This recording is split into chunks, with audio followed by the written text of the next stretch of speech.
अस्सलामुअलैकुम नाज़रीन, programme ground zero के साथ मैं हूं मुदस्सर इकबाल। मशरक़ वस्ता इस वक्त एक ख़तरनाक मोड़ पर खड़ा है, जहां इसराइल और अमरीका के ईरान पर जारहियत अब एक खुली जंग की शक्ल इख्तियार कर चुकी। अली लरजानी की शहादत के बाद सूरत हाल मज़ीद संगीन हो रही है। ईरान के इसराइल पर जवाबी वार भी जारी हैं, तो अमरीका की जानिब से भी ईरान में बड़े पैमाने पर तबाही के दावे किए जा रहे हैं। जंग का दायरा मुसलसल बढ़ता चला जा रहा है। अमरीकी सदर डोनाल्ड ट्रंप आबनाए हरमुज़ की बंदिश के खिलाफ दीगर आलमी ताकतों को भी अपने साथ शामिल करना चाहते हैं, लेकिन अब देखना यह होगा कि अमरीका और इसराइल की जानिब से शुरू की गई इस जंग में दीगर ममालिक बराह रास्त हिस्सा लेंगे या नहीं। खित्ते में बनने वाली नई सफ़बंदियों की नौइयत क्या होगी और मशरक़ वस्ता में जारी कशीदगी का मुमकिन अंजाम क्या होगा, इस सब पर बात करेंगे। हमारे साथ अक़वाम मुत्तहिदा में पाकिस्तान के साबिक़ मुस्तक़िल मंदूब मुनीर अकरम साहब मौजूद हैं। बहुत शुक्रिया मुनीर अकरम साहब आपके वक्त का। सर, सबसे पहले तो इस वक्त जो जंग की सूरत हाल है, लग रहा था कि शायद जैसे आज भी आपने देखा गुफ्तगू हो रही थी, कल भी गुफ्तगू, परसों भी मुसलसल वाशिंगटन से जो गुफ्तगू हो रही थी कि शायद कोई ऐलान हो जाए, जंग बंदी के मामलात हो जाएं, कुछ जंग बंद होती हुई सर नज़र आ रही है अगले चंद दिनों में? जी, मुझे नहीं नज़र आ रहा कि ये जंग जल्दी रुकेगी। मेरे ख्याल में जो बयानात अमेरिका की तरफ से आ रहे हैं, आपने सुना होगा, वो तो कह रहे हैं कि आज के दिन में उन्होंने सब में बड़ी बमबारी करनी है ईरान के ऊपर।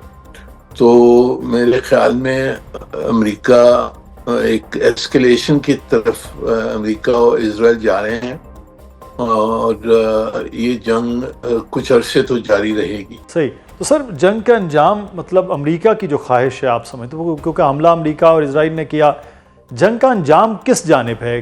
बिल्कुल ईरान को इराक की तरह कर देना, अफगानिस्तान की तरह कर देना, क्या आप देख रहे हैं कि किस तरह से ये अंजाम होगा? जी, मेरे ख्याल में अमेरिका की तरफ से तो जो ऑब्जेक्टिव्स थी थोड़ी सी कंफ्यूज थे। वो चाहते थे कि उनकी न्यूक्लियर प्रोग्राम, मिसाइल प्रोग्राम ख़त्म हो जाए और जो इनकी जो इदारे हैं हिज़्बुल्लाह जैसे, वो उनको भी रोका जाए। जो इजराइल है वो मेरे ख्याल में चाहता है कि बिल्कुल ईरान की बर्बादी हो और इस खित्ते की भी, इस खित्ते में भी पूरी केओस हो और आपस में ईरान और मुसलमान मुल्कों को लड़ाएं और केओस, जो केओस होगा उसमें सिर्फ एक ताकत रह जाएगी, वो इजराइल है। तो ये मुख्तलिफ ऑब्जेक्टिव्स हैं दोनों, अमेरिका और इजराइल की। अब ईरान के पास कोई चारा नहीं है, सिर्फ अपना वो तो लड़ते रहेंगे जब तक उनके पास मिसाइल और ड्रोन कैपेबिलिटीज, जो कुछ उनकी दिफाई कैपेबिलिटीज रहती हैं, उससे वो लड़ते रहेंगे।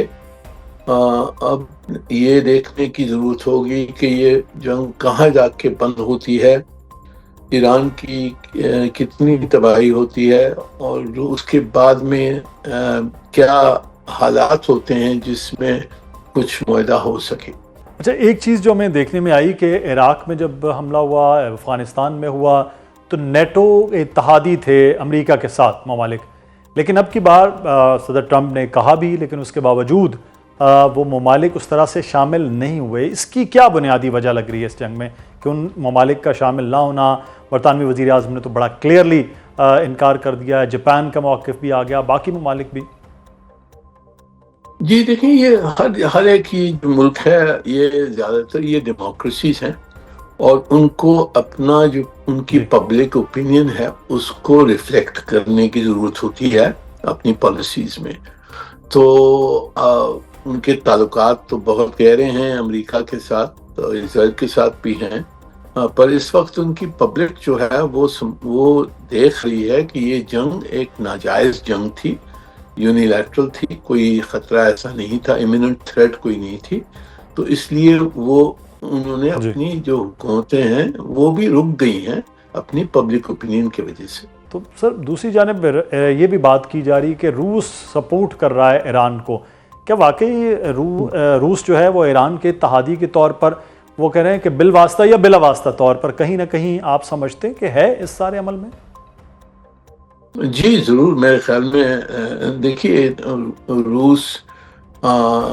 रूस के हक में नहीं है कि ईरान की बिल्कुल ही शिकस्त हो जाए, और उसकी हक में है कि ये जंग जारी रहे, क्योंकि जो असर पड़ रहा है तेल की मार्केट पे उसमें रशिया का फायदा ही फायदा है। और दूसरी तरफ से जितनी भी ये दिफाई कुव्वत ईरान के खिलाफ ख़त्म हो रही है अमेरिका और वेस्टर्न ममालिक की, वो यूक्रेन में नहीं इस्तेमाल हो सकेगी, तो वो भी फायदा है रूस को। तो मेरे नज़र में रूस ज़रूर हिमायत कर रहा है ईरान की। अब किस किस्म की सपोर्ट कर रहा है वो अभी तक ऑब्वियसली हमारे पास इंफॉर्मेशन नहीं है, पर ये समझ आती है कि रूस ईरान की सपोर्ट ज़रूर करेगा। सही। और सर, मिडल ईस्ट के हम देख रहे हैं कि हालात बहुत मुख्तलिफ। हमने मिडल ईस्ट को पिछले कम अज़ कम मैंने अपनी उम्र के हिसाब से देखा कि होश में जब संभाला है ऐसा कुछ भी नहीं था जो आज सूरत हाल नज़र आ रही है। मिडल ईस्ट में उन जगहों पर ईरान कह रहा है कि जहाँ पर अमरीकी तनसीबात हैं या उसके अड्डे हैं वहाँ हमले होते रहेंगे इन फ्यूचर भी। तो मिडल ईस्ट के ईरान के साथ ताल्लुकात के मामलात और ये जंग कितनी लपेट में ले सकती है अगर इसी तरह से ईरान की जानिब से अगर वहाँ पर बमबारी होती है? जी, ये हमारे लिए भी सबने बड़ा जो खौफ है, खर्चे जो हमें खर्चा है कि ये जंग ईरान और जो अरब फैल जाए। जब वो हमारे लिए तो बहुत बुरा इम्कान होगा, क्योंकि हमारे ताल्लुकात ईरान के साथ भी अच्छे हैं, सऊदी अरब के साथ हमारा डिफेंस पैक्ट है, बाकी जो जीसीसी में अरब ममालिक हैं उनके साथ हमारे बहुत करीबी ताल्लुकात हैं। तो हमारे लिए एक बहुत बड़ा डायलेमा है, और हमारी कोशिश जारी है मेरे ख्याल में, जो हमारी हुकूमत कर रही है कि ये जंग में सऊदी अरब ना आए और दूसरे जो खलीज के ममालिक हैं वो इसमें ईरान के ख़िलाफ़ नहीं शामिल हों। पर ये सही है कि अब ईरान ने वो अड्डों पे तो अटैक्स किए हैं, पर अगर ये फैल जाता है ऑयल फैसिलिटीज़ और गैस फैसिलिटीज़ के ऊपर ये फैल जाता है, तो फिर इसके बहुत बुरे इम्कान होंगे सब के लिए इस खित्ते में। सही। तो वो इम्कानात से बचने के लिए आप समझते हैं कि इस वक्त अरब कंट्रीज़ वाकई उतना अपने आप को संभाले हुए हैं और चीज़ों को रोके हुए हैं, या खुदा न खास्ता ये ऐसा अमल अगले आने वाले दिनों में अगर ये जंग जारी रहती है तो वो फैलने का भी अंदेशा और ख़तरा हो सकता है? जी, फैलने का अंदेशा तो बिल्कुल है इस वक्त। अब क्योंकि ईरान ने कहा है कि हम जो अमेरिकन अड्डे हैं उन पे हमला करेंगे। अब ईरानी हमले अड्डों पे शायद हुए हैं, पर कोई सिविलियन टारगेट्स भी हुई हैं अटैक्स। तो हमारी कोशिश तो यही है कि इसको थामा जाए और ईरानी हमले खलीज के खिलाफ ना हों, और खलीज के ममालिक जो हैं वो इस जंग में ना आ जाएं ईरान के खिलाफ। ये हमारी कोशिश जारी है मेरे ख्याल में, और ये हमारे लिए बहुत एक अहम ऑब्जेक्टिव होगा इस वक्त। सही। तो पाकिस्तान का इस सारे अमल में हमने देखा कि बड़ा एक मुस्बत रोल रहा है, और जिस पे ईरान के हवाले से ईरान को सपोर्ट भी उधर तरफ से मिडल ईस्ट के ममालिक को भी रोके रखने में। आप पाकिस्तान के सारे अमल में क्या रोल देख रहे हैं? जी देखें, मेरे ख्याल में पहली चीज़ तो हमने जो ये जंग जारी की अमेरिका और इजराइल ने, उसकी हमने मजम्मत की है और उसको हमने कंडेम किया है, वो जारी रहना। दूसरी तरफ से हमने ये भी कहा कि जी ईरान हमारे जो खलीज के मुसलमान ममालिक हैं उन पे भी हमले जो हुए हैं वो हमारे नज़र में वो सही नहीं थे। तो इस वक्त फिर हमने कुछ मुआहदा करवाना है जिसके तहत एक म्यूचुअल कोई अश्योरेंसेस हों कि ईरान जो खलीज के अरब ममालिक हैं उन पे हमले, उनकी ऑयल स्टोरेज फैसिलिटीज़, उनकी सिविलियन फैसिलिटीज़, इंफ्रास्ट्रक्चर पे हमले नहीं करेगा।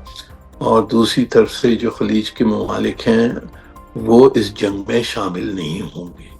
ये इस किस्म का हमने कोई ना कोई मुआहदा करवाना है। मेरे ख्याल में हमारी कोशिशें जारी हैं और जारी रहनी चाहिए। पाकिस्तान जो है वो अमन की कोशिशों के लिए पहले भी अपना रोल कर रहा है और अब भी। बहुत शुक्रिया मुनीर अकरम साहब हमारे साथ मौजूद थे के तज्ज़िये का। नाज़रीन, अब ईरान और अमेरिका इसराइल की जंग के हवाले से अगले आने वाले दिनों में देखते हैं कि क्या सूरत हाल है। ईद भी करीब है, मुसलमानों के लिए बड़ा एक अहम दिन है, लेकिन जंग की सिचुएशन आप सबके सामने। मशरक़ वस्ता में जारी जंग के मुआशी असरात पूरी दुनिया को अपनी लपेट में ले रहे हैं। पाकिस्तान की मईशत पर भी इस जंग के असरात सामने आना शुरू हो चुके। हुकूमत पाकिस्तान को इस जंग के बाद पेट्रोलियम मसनूआत की कीमतों में तारीखी इजाफा करना पड़ा, जिसके बाद महंगाई की शरह में एक बार फिर इजाफा देखा गया। अगर ये जंग मजीद जारी रहती है तो पाकिस्तान की मईशत पर इसके मजीद मनफी असरात यकीनी हैं। इन खदशात का इजहार किया जा रहा है कि अगर ये जंग तवील हुई तो आलमी मंडी में खाम तेल की कीमतें $150 से भी तजावुज कर सकती हैं। एक तरफ महंगाई का जिन बेकाबू हो रहा है, दूसरी तरफ जंग के बायस तरसीलात ज़र में भी नुमाया कमी का खदशा है। Pakistan institute of development economics के एक हालिया रिपोर्ट के मुताबिक मशरक़ वस्ता में जारी कशीदगी के बायस सालाना तरसीलात ज़र में $3 से $4 बिलियन कमी का खदशा है। नाज़रीन, तरसीलात ज़र पाकिस्तान के मईशत में रीढ़ की हड्डी की हैसियत रखती है। तकरीबन 60 लाख पाकिस्तानी इस वक्त मशरक़ वस्ता में बरसरे रोज़गार हैं। उनकी भेजी गई रकूम से मुल्क की मईशत का पहिया चलता है, लेकिन मौजूदा सूरत हाल में उनकी नौकरियां खतरे में पड़ चुकी हैं। PID की रिपोर्ट के मुताबिक मशरक़ वस्ता की मौजूदा सूरत हाल के पेश नज़र रवां बरस 5 लाख पाकिस्तानियों का बैरून मुल्क नौकरियों का हुसूल मुश्किल हो जाएगा, जबकि खलीजी रियासतों में पहले से मौजूद पाकिस्तानियों में से 5 लाख अफराद की नौकरियां खत्म होने का भी खदशा है। माहिरीन मईशत ने वाज़ेह तौर पर कह दिया कि अगर ये जंग जारी रही और आलमी मंडी में खाम तेल की कीमतों में $100 फी बैरल के करीब रही तो पाकिस्तान की GDP 1 से 1.5% कम हो सकती है और पाकिस्तान में महंगाई की शरह डबल डिजिट से आगे बढ़ सकती है।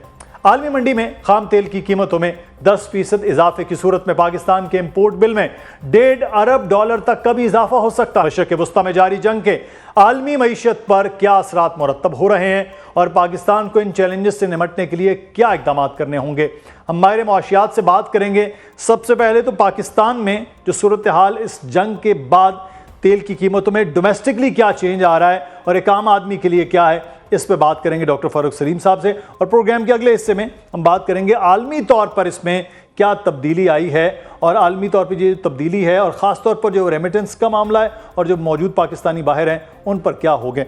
फारूक सलीम साहब, बहुत शुक्रिया आपके वक्त का। डॉक्टर साहब, तेल की कीमतें अब जो है 2 हफ्ते से बढ़ रही हैं। अब 2 हफ्तों में बढ़ी हुई कीमतों के हवाले से पाकिस्तान की लोकल मार्केट पर इसका क्या असर हुआ?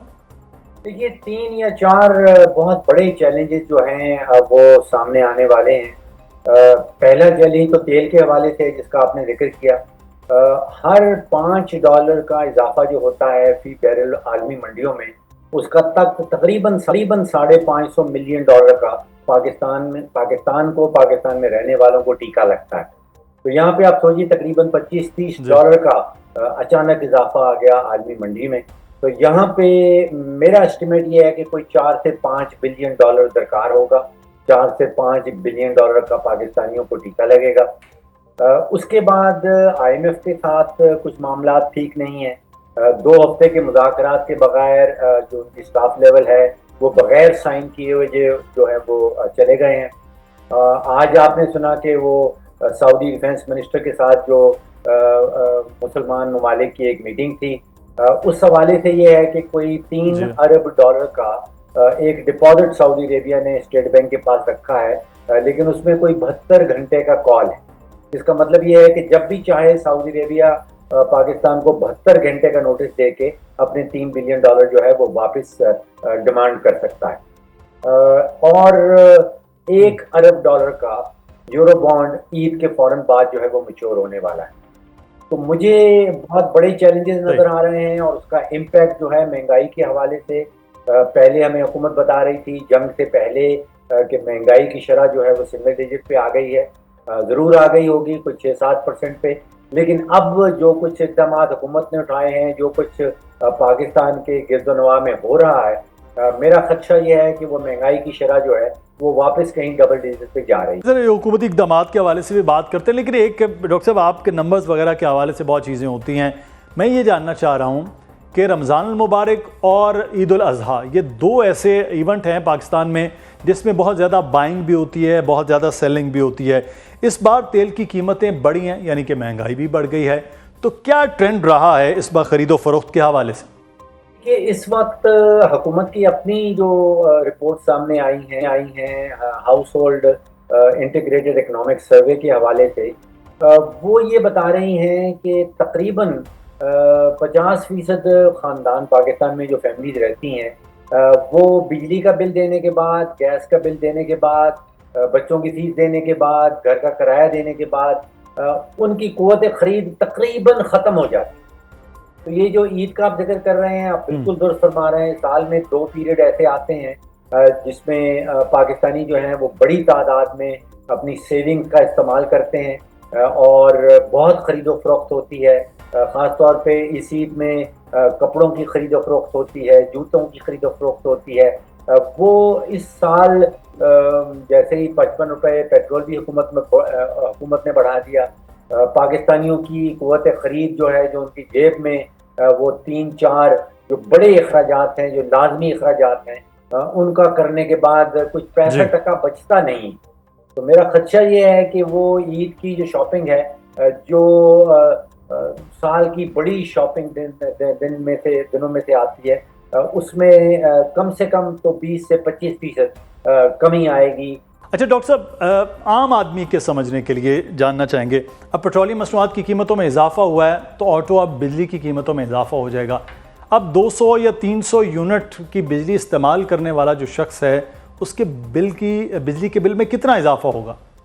जी देखिए, जिसकी आम आदमी की कोई 50,000, 60,000, 70,000 रुपया अगर माहाना तनख्वाह है, तो सिर्फ जो 55 रुपये हुकूमत ने पेट्रोल और डीजल का फी लीटर रेट बढ़ाया है, उसका मतलब ये आप समझिए कि जिसकी 50-60 हज़ार रुपया तनख्वाह है, उसकी तकरीबन 5 से 7 हज़ार रुपये की तनख्वाह में कटौती होगी। तो एक तरफ तो महंगाई की शरह जो है वो डबल डिजिट में जा रही है, दूसरी तरफ तनख्वाह बढ़ाने को तो छोड़ दें, ये 55 रुपये का नतीजा ये है कि तकरीबन 6-7 हज़ार रुपया आपकी तनख्वाह में जो है वो कटौती हो गई।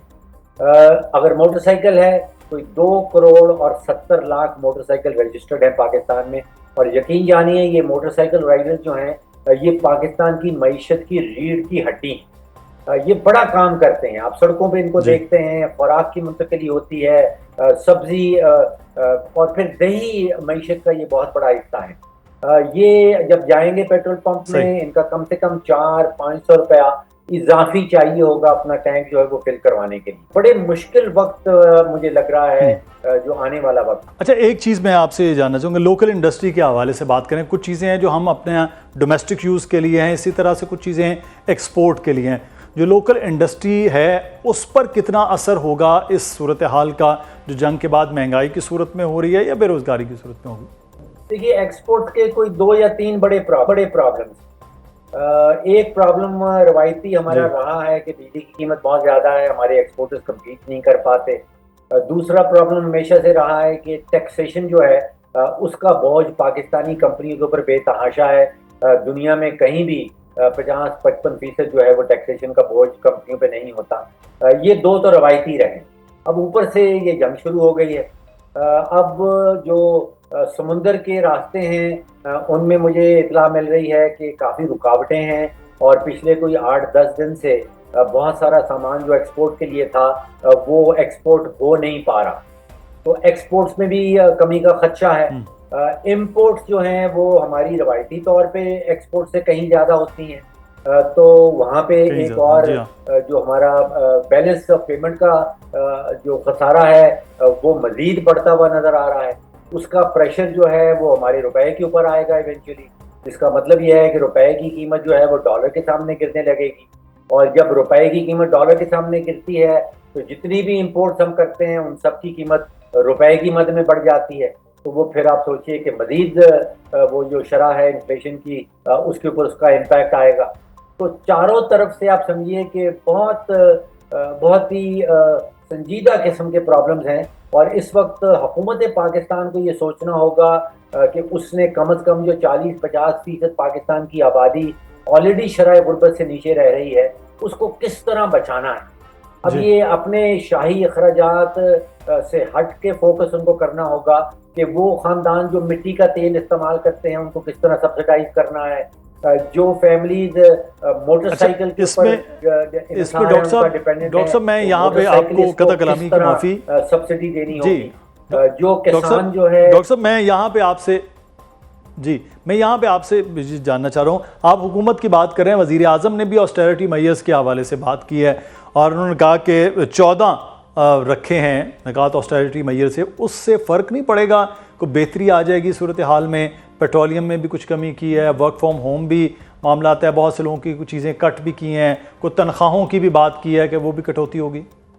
जी उस सिक्के के दो रुख हैं। एक तो पैगाम रसाई का रुख, हुकूमत और वज़ीर आज़म साहब जो हैं वो 24 करोड़ पाकिस्तानियों को ये पैगाम पहुंचाना चाह रहे हैं कि आपके ऊपर जो बोझ है आपके बर्डन्स का वो बढ़ता चला जा रहा है, बहुत तेजी से बढ़ रहा है और हमारी तरफ से पैगाम ये है कि हम भी सेक्रीफाइस कर रहे हैं, हम उसी बोझ का हिस्सा भी हैं, हम आपके साथ खड़े हैं। ये प्योरली सिंबॉलिक मामला है।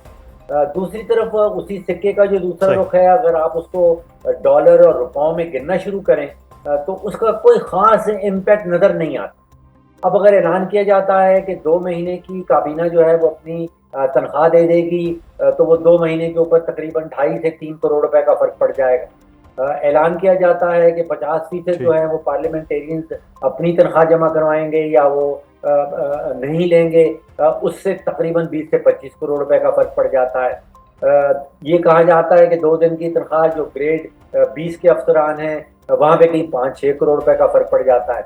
तो ये मिला जुला के कोई 30 करोड़ रुपए से ज्यादा की अमाउंट नहीं बनती।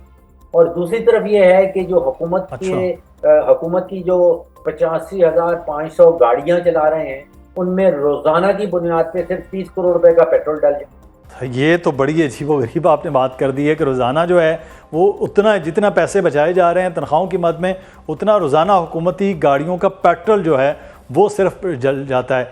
लेकिन डॉक्टर साहब मैं आपसे ये जानना चाहेंगे, सजेशन क्या है आपकी तरफ से कि हुकूमत को इस वक्त करना क्या चाहिए सही मानों में कि एक आम आदमी के लिए रिलीफ हो सके?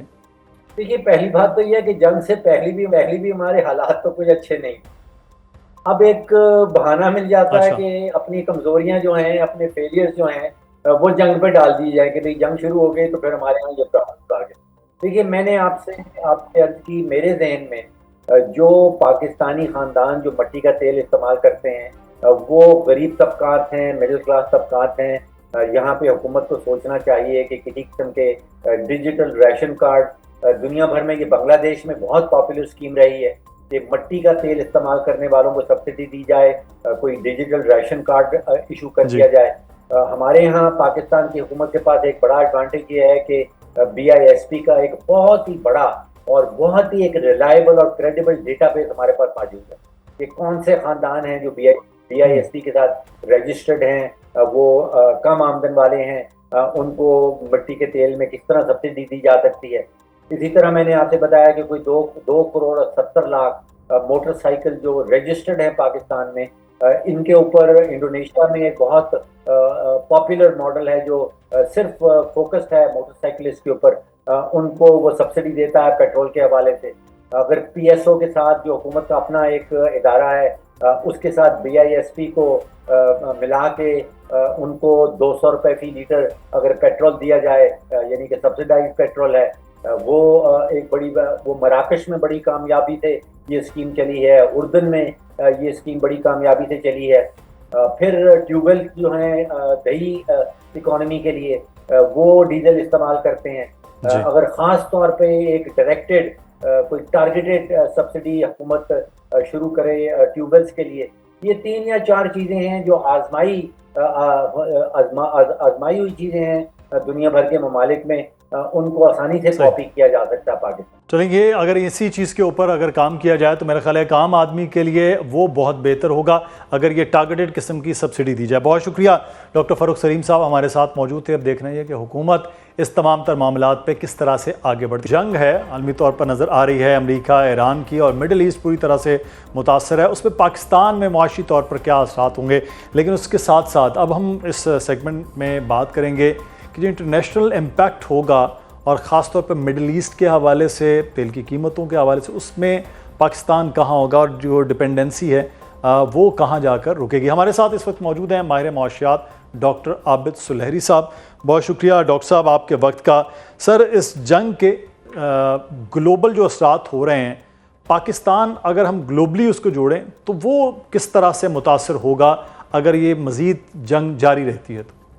देखिए, पाकिस्तान तो ऑलरेडी मुतासर हो रहा है। पहली चीज़ तो एनर्जी है, एनर्जी की कीमतें इस वक्त आप देखें, आज की जो सौदे तय पा रहे हैं दुबई क्रूड के, वो $166 पर बैरल के हैं, और हर $10 पर बैरल जब कीमत में इजाफा होता है तो पाकिस्तान में उसका इम्पैक्ट 18 रुपये लीटर आता है। अब अगर आप देखें तो ये तकरीबन 50-60 जो डॉलर है उसका इजाफा हो चुका है 28 तारीख से अभी तक, जिसका मतलब है कि ईद के बाद एक तो मैं तेल की कीमतों में इजाफा होते हुए देख रहा हूँ। हुकूमत के पास कोई चारा नहीं, या तो वो IMF को नाखुश करे, या वो अवाम को नाखुश करे, या PDL पेट्रोलियम डेवलपमेंट लेवी जो है उसको कम करे, या तेल की कीमतों को बढ़ाए। तो ये तो एक एनर्जी है, लेकिन सिर्फ कीमत ही मसला नहीं है। इस वक्त एनर्जी सप्लाई जो है वो बहुत बड़ा मसला है, क्योंकि अगर आपकी सप्लाई जो है वो अनसर्टन है तो उसकी वजह से यकीनी तौर पे जो इसकी डिमांड है वो बढ़ेगी। अगर रैशनलाइजिंग की कोशिश की जाए तो पैनिक बाइंग का खतरा है कि लोग जो हैं वो खौफ और हरास में आके कहीं पैनिक बाइंग करना शुरू ना कर दें। सिर्फ आपको मैं नंबर दूं कि 28 फरवरी से पहले 26 मिलियन बैरल पर डे जो है वो मिडल ईस्ट से तेल निकल रहा था। आज वो नंबर जो है वो कम होकर 7 मिलियन बैरल पर डे पे आ गया है। अगर कल ये जंग बंद भी हो जाती है तो आप देखें कि सप्लाई जो है वो बुरे तरीके से अफेक्ट हो रही होगी। अब जब ये सारी चीज़ें होती हैं तो उसका जो दूसरा इम्पैक्ट आ रहा है वो मिडल ईस्ट अगर बजाते खुद क्राइसिस में है इस वक्त, aviation industry, tourism industry, energy industry, ये अगर वहाँ पे क्राइसिस में है तो उसका असर एक्सपर्ट्स पे भी आएगा, और जो हमारी रेमिटेंसेस पाकिस्तान में आती हैं थोड़ा सा लैग इम्पैक्ट रेमिटेंसेस का आएगा। मैं डॉक्टर साहब यहीं पे ये बात लाना कि पाकिस्तान की बहुत ज़्यादा डिपेंडेंसी मिडल ईस्ट के हवाले से है कि सबसे ज़्यादा जो है वो UAE में पाकिस्तान के वर्कर्स हैं, सऊदीया में बहुत ज़्यादा वर्कर्स हैं, बाकी जो UAE कंट्रीज़ हैं वहाँ पर मिडल ईस्ट में उनमें भी पाकिस्तानी हैं। एक तो रेमिटेंस हैं जो अभी हालिया रिपोर्ट में भी सबसे ज़्यादा UAE से आ रहे थे, अब वो उसमें कितना इफेक्ट होगा, और ख़ास तौर पर 60 लाख के करीब मेरे पास मैं कुछ फिगर देख रहा था, वो इस वक्त मिडल ईस्ट में बरसरे रोज़गार लोग हैं।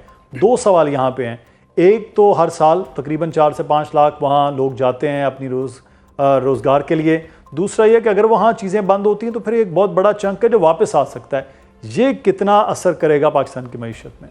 देखिए, मैं सिर्फ आपको आइडिया दे दूं कि अगर एयरपोर्ट्स बंद हैं, अगर एविएशन इंडस्ट्री जो है वो बंद है, अगर एनर्जी जो है इंस्टॉलेशन वो फंक्शनल नहीं है, अगर वैसे लोगों को घरों में रहने का मशवरा दिया जाता है सिक्योरिटी अलर्ट्स की वजह से, तो उसमें जो एक्सपर्ट और स्पेशली जो आपके ब्लू कॉलर्ड वर्कर्स हैं, जाहिर है कि उनके लिए रोज़गार के मौके उसी हिसाब से श्रिंक होते जाएंगे। ये वाले जो महीने हैं ये टूरिज़्म का आखिरी पीक होता है उस गर्मी शुरू होने से पहले। ईस्टर हॉलीडेज़ में, ईद की छुट्टियों में लोग जो हैं मिडल ईस्ट में आते हैं जाते हैं। अब अगर वो भी सीक्वेंस ख़त्म हो गया तो जाहिर है कि इसका जो लैग्ड इफेक्ट हो, फौरी तौर पे ये नहीं कि इस महीने नंबर कम होंगे। इस तरह के जब क्राइसिस आते हैं तो लोग ज़्यादा पैसे वापस भेज रहे होते हैं, लेकिन 2-3 महीने के बाद इसका इम्पैक्ट जो है वो आपको बड़ा वाज़ेह तौर पे नज़र आना शुरू होगा रेमिटेंसेस का। इसी तरीके से जब ये दो चीज़ें होंगी तो पाकिस्तान में जो इन्फ्लेशन है, हमारा जो STPI की रिसर्च है वो ये है कि तकरीबन 5 से 6% इन्फ्लेशन में इजाफा होगा।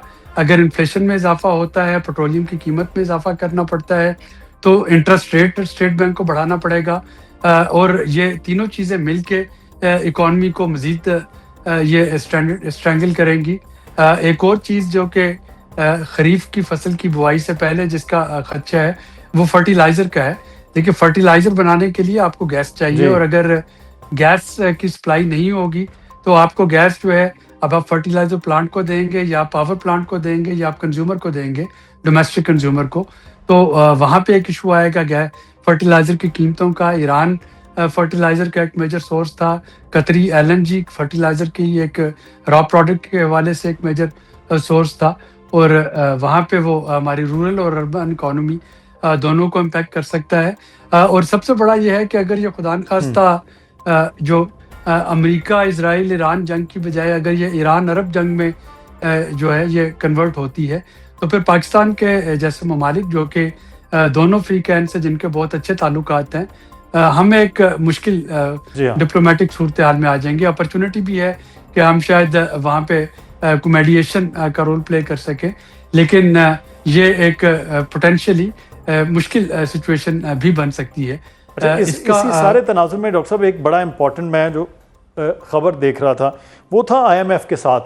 कोविड में भी पूरी दुनिया में आईएमएफ ने बहुत ज़्यादा सपोर्टिव रोल था, लेकिन हमारी जानिब से ये कहा गया कि पाकिस्तान अपने टारगेट्स जो हैं वो पूरे कर रहा है। अब रिलैक्सेशन मांगने का ये वक्त नहीं था कि पूरी दुनिया की इकॉनमी हिल रही है और हम तो वैसे भी थर्ड वर्ल्ड कंट्रीज़ की इकॉनमी के तौर पर वो ग्रो कर रहे होते हैं, तो ये कहा गया कि हम तो टारगेट भी पूरे कर रहे हैं, सब चीज़ें हो रही हैं, ग्रोथ भी हमारी हो रही है।